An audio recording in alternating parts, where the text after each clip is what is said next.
on that election thing, what are you doing about election day?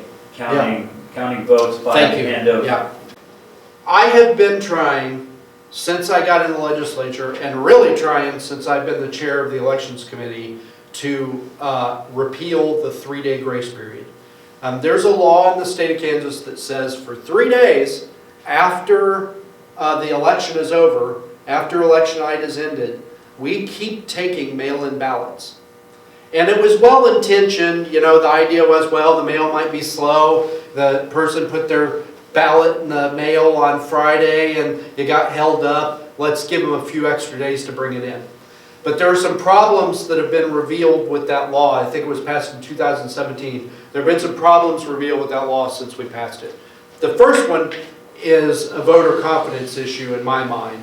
After the 2020 election, people get awfully darn suspicious when they're told on election night that this person won, and then they're told 3 days later, no, this person won, right? And they whether shenanigans occurred or not, people suspect shenanigans. So we can just stop that now if we do away with the 3-day grace period.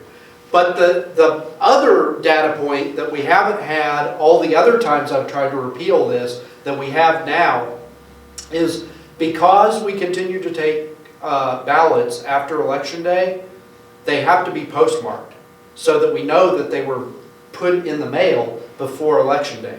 Well, what we're discovering is that the post office doesn't postmark ballots if they don't have a stamp on them.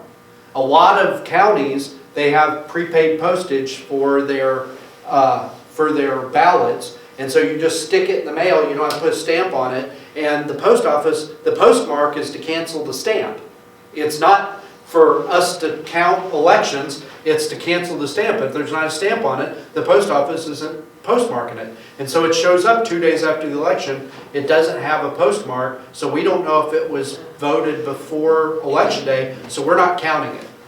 And the Secretary of State, because I've been screaming about it so long, the Secretary of State was kind enough to, during the primary, pull all of the counties and find out how many ballots had not been counted because they didn't have a postmark. I've been to a bunch of election offices, and so I knew it was going to be a non-zero number, but in an election with a turnout of only 17%, 2% of the mail-in ballots were not counted because they arrived after election day without a postmark. So 2% of mail-in ballots in a primary election weren't counted. In the primary, that was only 1,000 ballots, but you know, you kind of do the straight line progression for the general when you have a turnout of 60-some%. It's probably, you know, several thousand ballots that weren't counted. We should be getting the data later this year, hopefully before the session starts. So I've got the ammo. But just think about that for a second. We told that voter, hey, as long as your ballot shows up 3 days after the election, we're going to count it. They got it in the mail on time. It got to the election officer on time. So nobody did anything wrong at the election office or with the voter. They did everything right, and we're still not going to count your ballot because the post office didn't put a stamp on it.